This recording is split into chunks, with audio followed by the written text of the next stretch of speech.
Hello, everybody, and welcome back to our NHL post-trade deadline breakdown.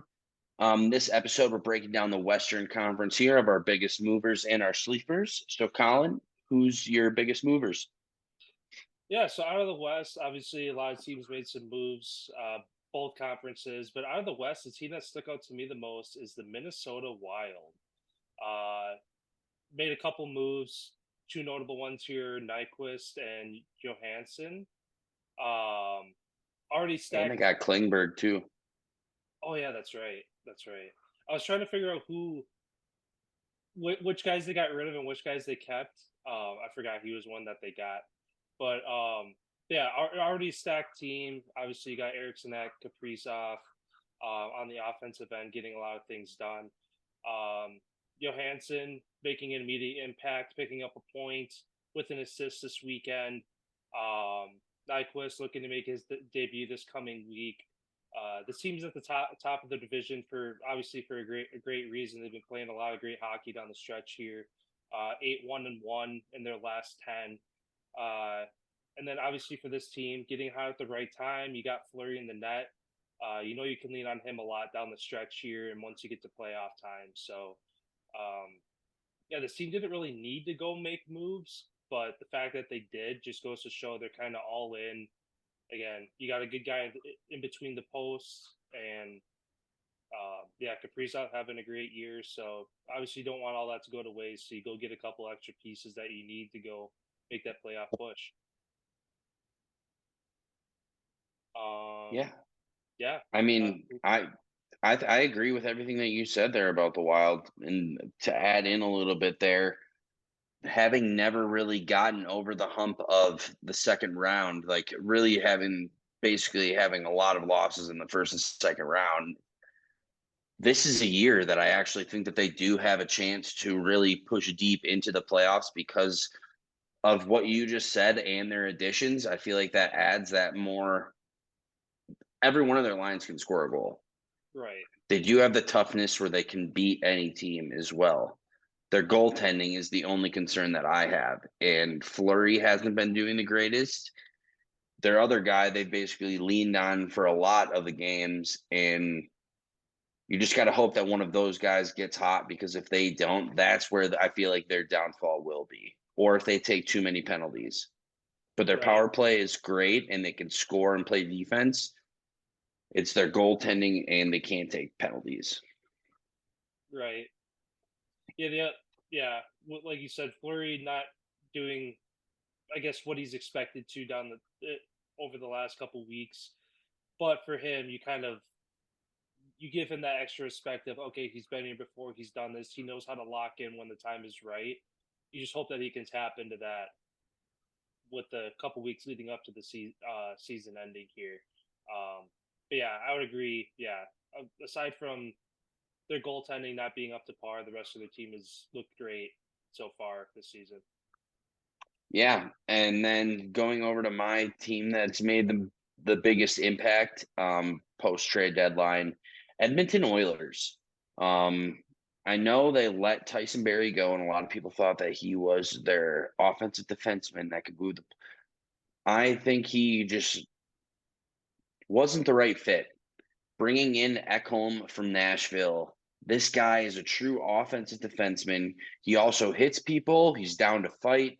Adding a basically a big personality into this already three-headed monster that they already have, basically with Draisaitl, McDavid, and Nugent Hopkins has been playing really well this year as well. Um, Zach Hyman, he's having a great year. Adding a guy as well like Nick Bugstad to the lineup, another tough guy that can be in on the bottom six. He's going to make an impact on the game, throw him in front of the net, big body, wear down that opposing team's defense so that your skill guys like Yamamoto, McDavid, they're basically their top six can really make an impact on the game when the other team's defense is banged up and hurt. Um, those two moves, I do believe, makes them get past the first round this year. And currently, as it stands, they would be playing the Dallas Stars. But after this game is over for Vegas, they'd be playing Vegas. So who knows where they're really going to end up? I really do see them sliding into the Pacific in the top three. Um, their offense has just been on a roll right now, plus 32, leading literally only behind Dallas as far as goal differential in the entire Western Conference. They're scoring at an absolute rate right now. My only concern as well with Minnesota, goaltending. What are you going to get out of your goaltender? Right.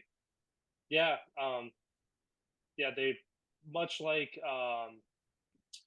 Buffalo, the team from a previous video talking about a sleeper. Their offense is great. In between the posts is kind of the only worry. And then even with the Wild too, as we alluded to a couple minutes ago, it seems like having that stud in the net is kind of a rare thing for some of these teams on the stretch here. And the only teams that really do have that are the top two teams in the league, Boston and Carolina, top two goalies in the league with some of the top offenses to back it up too. Um, but yeah, I would agree with that. Onto our sleepers here. Obviously a little bias here. You guys see the background. Seattle Kraken is my sleeper out of the West. And interestingly enough, team made zero moves at the trade deadline, and upper management doubled down the last couple of weeks, saying we're happy with the current roster. We feel like we don't need to make any moves. Um, I mean, obviously, I agree with that for the most part. Only move I would could have seen them making was maybe go get another goalie, as they're again talking about teams struggling between the posts, or maybe a defenseman. But the only reason I could see them not going and getting a goalie is with Chris Drieger coming back off injury. He's getting some reps down in Coachella with the Firebirds. He could be their answer between the pipes, with Grubauer and Jones kind of struggling as of recent. But on the offensive side, Beniers obviously making his case this year as a Calder Trophy favorite. Jared McCann, Jordan Eberle having career years on the offensive end as well. Um, and they've found a way to win their last couple of games against some teams that they really shouldn't be losing games to. So it's nice to see them kind of turn that around and not lose games that are. It seems like those games that those teams that you should beat by 5, you either lose to or you barely beat. And luckily, they've been able to barely beat and find a way to win against these bottom teams in the league. So getting those 2 points when needed down the stretch here, as you've mentioned, Edmonton making a run in the Pacific. Seattle's still trying to stay in the mix for the top as well. They're still in a great spot to either steal that third spot out of the division, or at least the number one wild card spot right now. But regardless, I think if they can get to the playoffs, Grubauer, I mean, uh, from his success on the Avalanche, if he can somehow find a way to tap into that and get in back to that postseason form, who knows what could happen? But yeah, I like this team out of the West to at least make some noise in the first round, maybe get a first round playoff win. We'll see, but they got to get there first. Yeah, and that's a great tee up right into my sleeper coming out of the West, the Colorado Avalanche. Bringing back Jack Johnson, Stanley Cup winner from last year, that was on their team, a huge staple in their run basically to the playoffs. Eats a lot of minutes, a tough son of a bitch, and he basically is there to enforce the law. Bringing Lars Eller in from the Capitals to play in on their third line to provide some skill, third line scoring to help out with JT Compher and the boys. Enough. This is where what puts me where I almost picked them as the wagon or their biggest moves in the West. Getting Kincaid, goaltender, in. They're having problems between the pipes. They've allowed 14 goals in their last 2 games. You're not the Avalanche, yes, can score goals, but you're not going to be able to compete when you have to score 7+ a game to be relevant. Right. Goaltending was their huge issue. Kincaid got to make a backup appearance, ended up coming into the game yesterday against the Dallas Stars and their 7-3 beating.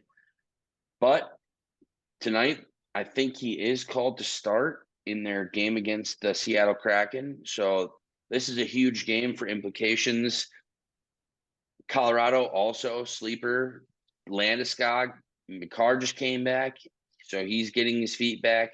Landeskog will be back in the next week or two. So this team is going to be fully loaded going back in for another run. Also addition of Nieto forward, bottom six, real speedster.